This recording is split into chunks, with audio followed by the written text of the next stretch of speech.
you. I am with the Minnesota Child Protection League, but we actually, tonight, the Child Protection League Action, which is a C4 organization, means that we're not tax deductible. And the reason for that is because we are doing grassroots organizing around the state in order to try to oppose this bill. It's one of the missions that we have. I wanted to tell you that if you want to understand the bill, please pick up a complimentary copy of this DVD. It's back there. We are asking for contributions for this to offset the cost, but it's up to you how much.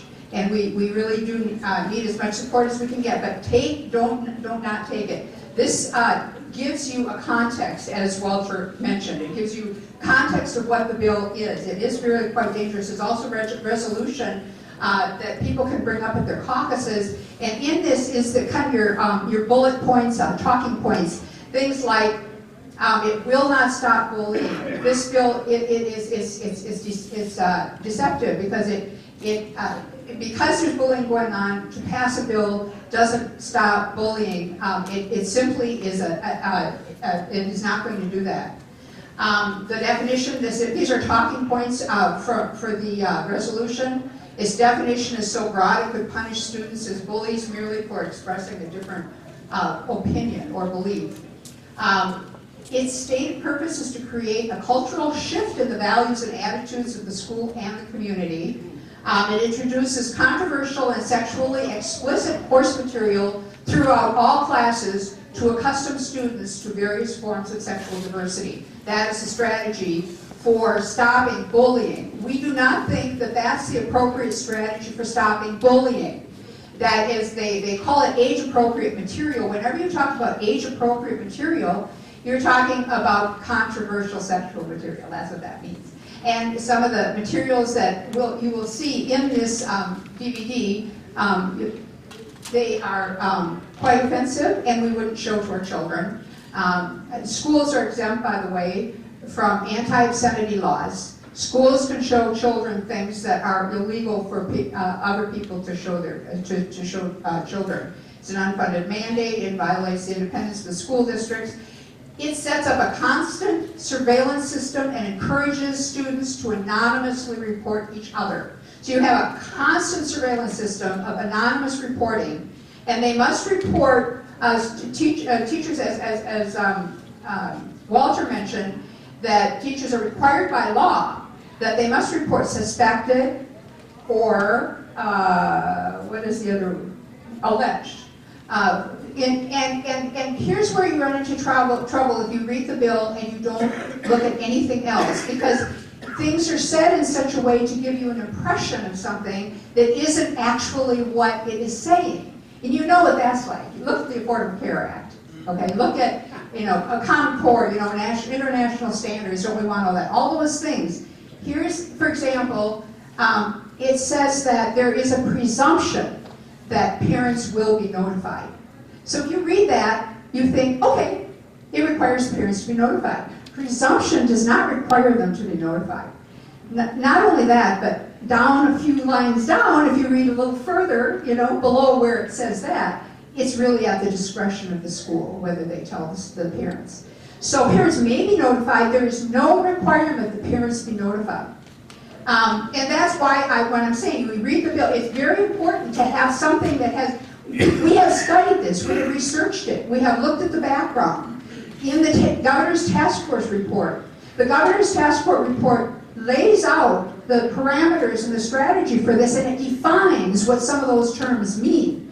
When they talk in the bill about remediating people, what does that mean? The Governor's Task Force defines what remediating means, and it exposes children sometimes to more material so it can desensitize them to things that they may feel objectionable. It victimizes students and parents who express conscience objectives. So these are talking points. There's a resolution for caucuses.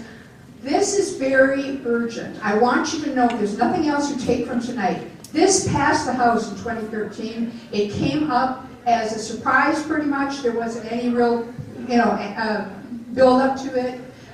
It passed on a party line vote. And There was no public understanding or opposition to it at all. Because who's going to oppose an anti-bullying bill? Nobody knew. So we really do, by the skin of our teeth, it missed being passed in the Senate. It passed every house, every committee except one in the Senate. And they ran out of time.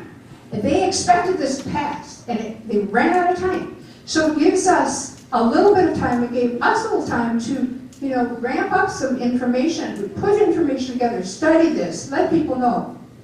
We are having public town halls on this issue to inform people. The one thing that I would ask if you could do is to sign up on our, we have a petition here, if you could sign that. I'm going to start passing that around, if you could just pass it around. And we will, you'll be notified of the things coming up, but we already have one scheduled in Albert Lee. We have, we're scheduling them clearly in areas where we hope that we can put pressure, make it a controversial issue for members of the Senate who may, have, a more conservative base there that would care about it. We want to raise the temperature on this so people know what it is. And so there's certain places, Red Wing, Newbury, Waseca, Owatonna. I'm looking at southern Minnesota here, but we are in other places in the state too. Not right here in Rochester because you've got Carla Nelson, and I think Carla understands this bill. So I mean, it's just we're trying to do where people don't understand. So I want you to know the urgency of this. Back there we have some handouts, 10 minutes, some action items on what you can do. I really, talk to your school board members, even if you've got good senators that understand this. You don't need to waste your time with them, but it's really important. Minnesota School Board Association opposes this, and for a number of reasons, but they need to speak out strongly against it, and local superintendents need to speak out against it. So that's really important, and teachers need to understand this. This really puts teachers in a very bad situation. So we hope that you will take some of this and understand that they expected this to pass in 2013, and because it didn't, they were very unhappy, and they said it's the first thing they're going to do when they reconvene in February 25th. They're going to get it passed, not controversial, just going to get done, everybody's behind it, no opposition. Well, that has changed, and it's because of the work that a coalition of people have done to try to make it controversial. So now, it's not that it's non-controversial. Now it's one of the most controversial things there. It doesn't mean they're not going to get it off the table right away if they can. We hope that we can keep this from passing. That's what we are hoping to do, and it really depends on you notifying people, contacting people in areas where there are senators who really need to have a change of heart. But we need people to help us get interviews scheduled on the local talk shows. We've been on some talk shows around, but that's really important. And if you take one of our cards back there, it tells you how to reach us, and we need your help in that.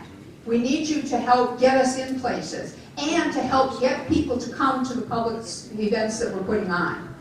So we will be speaking. Walter was kind enough to let us be here tonight with our materials, and we also do speaking around, and particularly in areas that we think is most needed. And I don't want to monopolize any more of your time. Thank you so much, Walter.